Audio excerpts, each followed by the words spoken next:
Shalom, selamat pagi. Kita bersyukur karena kemurahan rahmat Tuhan. Pagi hari ini kita dapat berjumpa kembali dalam renungan pagi bersama yang diambil dari buku Maranatha Tuhan Datang yang ditulis oleh hamba Tuhan Nyonya Ellen G. White. Semoga seluruh umat-umat Tuhan, kita semuanya tetap sehat, kuat, dan terus diberkati Tuhan. Sebelum kita merenungkan kebenaran firman Tuhan, mari kita berdoa. Ya Tuhan Allah Bapa kami yang bersemayam dalam tata surga, terima kasih banyak atas kesempatan yang Engkau berikan bagi kami.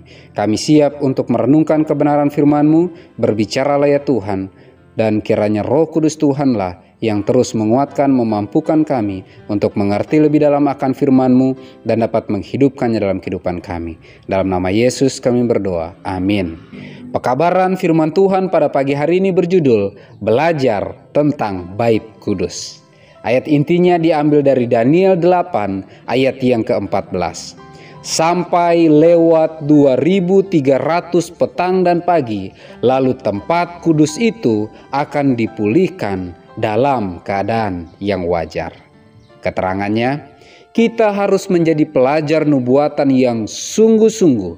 Kita tidak boleh berhenti sampai kita menjadi pandai terhadap pokok pelajaran tentang Bait Kudus yang diungkapkan dalam Khayal Daniel dan Yohanes. Pelajaran ini memancarkan terang besar terhadap jabatan dan pekerjaan kita pada masa kini dan memberi kita bukti yang tidak dapat salah bahwa Allah telah memimpin kita dalam pengalaman kita masa yang silam. Ia menerangkan kekecewaan kita pada tahun 1844, menunjukkan kepada kita bahwa Bait Kudus yang akan dipulihkan bukan yang di bumi seperti yang kita perkirakan, tetapi bahwa Kristus masuk ke dalam tempat yang maha kudus dalam Bait Kudus di sorga, dan di situ ia melaksanakan pekerjaan terakhir daripada tugas keimamatannya dalam menggenapi perkataan malaikat kepada Nabi Daniel. 2300 hari ditemukan, yaitu mulai ketika perintah Artasasta untuk memulihkan dan membangun kembali Yerusalem tepat kena pada musim gugur tahun 457 sebelum Kristus. Bertitik tolak dari sini, ada keserasian yang sempurna dalam penggenapan semua peristiwa yang dinubuatkan dengan keterangan mengenai masa itu dalam Daniel 9 ayat yang ke-25 sampai 27. 70 minggu atau 490 tahun khusus diberikan kepada orang Yahudi.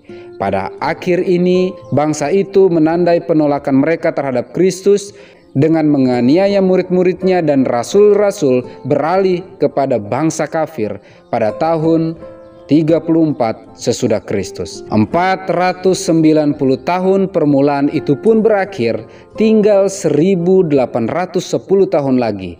Dari tahun 34 sesudah Kristus, 1810 tahun lagi sampai tahun 1844. Lalu kata malaikat itu, tempat yang kudus itu akan dipulihkan. Sehubungan dengan pekabaran malaikat pertama, kedua, dan ketiga, maka iman kita benar. Tanda jalan raya yang kita telah lalui tidak tergoyahkan. Walaupun pasukan neraka berusaha merombak dasarnya, dan dalam perkiraan mereka bersorak kemenangan bahwa mereka telah berhasil, namun mereka tidak berhasil. Tongkat-tongkat kebenaran ini berdiri teguh sebagai gunung abadi, tidak goyah oleh semua usaha manusia yang disatukan dengan usaha setan dan pasukannya.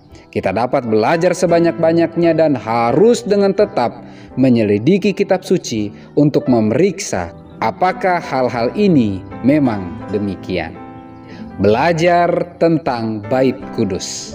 Pekabaran firman Tuhan pada pagi hari ini mengingatkan kita kembali untuk pentingnya terus menggali kebenaran firman Tuhan, menyelidikinya secara pribadi hari demi hari untuk mencari tahu kebenaran firman Tuhan yang sejati, bukan kebenaran yang hanya dianggap populer yang kita dengar hingga saat ini. Pekabaran firman Tuhan pada pagi hari ini memanggil kita untuk mempelajari pentingnya pelayanan keimamatan Tuhan kita Yesus Kristus dalam bait suci yang ada dalam kerajaan sorga.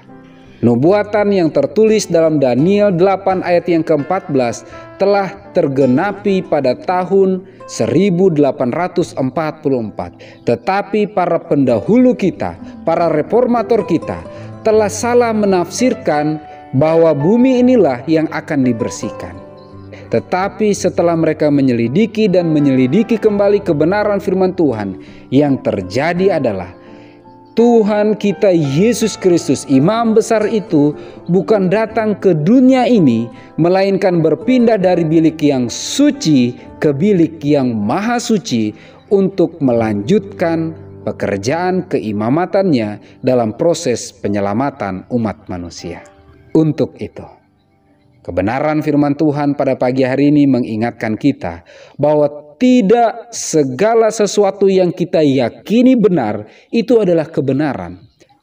Kebenaran firman Tuhan yang sejati hanyalah berasal dari Alkitab dan hanya Alkitab saja, dan biarlah Alkitab yang menerangkan dirinya sendiri.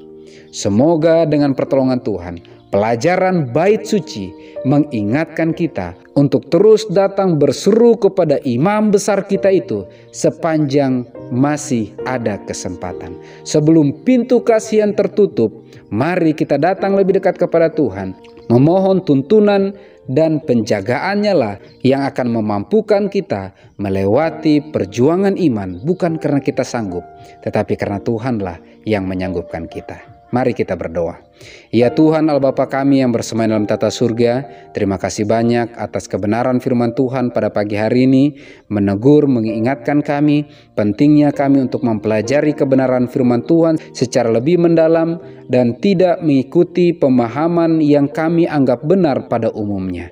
Tetapi biarlah kebenaran yang sejati hanya berasal dari Alkitab dan hanya Alkitab saja, dan mengizinkan Alkitab untuk menerangkan dirinya sendiri dalam kuasa Roh Kudus Tuhan. Kami datang kepadamu ya Tuhan, memohon kuasa Roh Kudus Tuhan memampukan kami untuk lebih peka mendengar suara Tuhan, agar kami bisa menghidupkan agendamu dan menjadi pelaku-pelaku firman.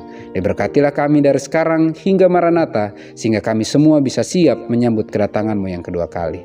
Dalam nama Yesus kami berdoa, amin. Maranatha, Tuhan datang, Tuhan Yesus memberkati.